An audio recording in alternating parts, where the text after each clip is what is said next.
Untuk masalah badan hukum, itu yang paling utamanya itu kan masalah kerjasama ya.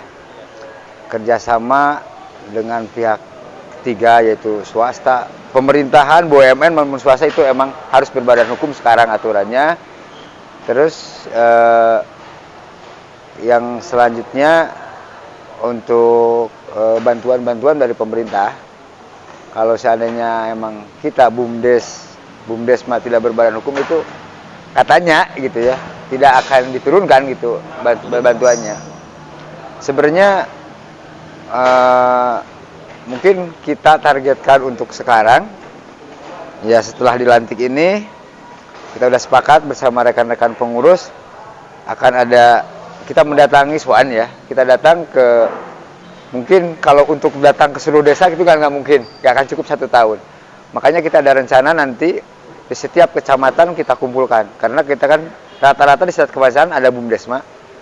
Disitulah kita akan jadikan markas buat teman-teman BUMDes di daerah untuk kita berkumpul. Yang belum badan hukum kita akan bantu cara mengurusin badan hukumnya gitu. Yang ada kesulitan kerja sama desanya dulu nih, kadang-kadang tidak ada sinkronisasi antara desa dan pengurus BUMDes, BPD gitu kan. Makanya di situ kita akan mencoba memberi pemahaman ke desanya, memberi pemahaman ke BPD-nya, memberi pemahaman ke BUMDesnya sendiri.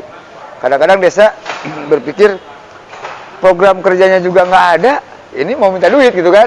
Makanya nanti saya arahkan teman-teman itu untuk bisa menyiapkan program-program kerjanya. Seandainya nanti pihak desanya masih tidak bisa menerima, mungkin saya akan bisa meminta bantuan ke pihak DPMD gitu ya. Seperti itu Kang. Jadi sangat penting gitu. Saya udah wanti-wanti ke teman-teman mungkin tiap minggu, tiap hari saya selalu ngomong di grup. Yang belum masalah badan hukum cepat urusin.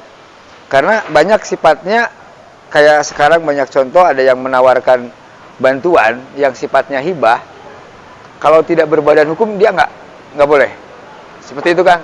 Jadi makanya dari itu saya memohon bantuannya gitu dari pihak pemerintahan desanya, BPD-nya, mendorong BUMDes-BUMDesnya untuk bisa lebih maju. Kita kerjasama usahanya gitu kan.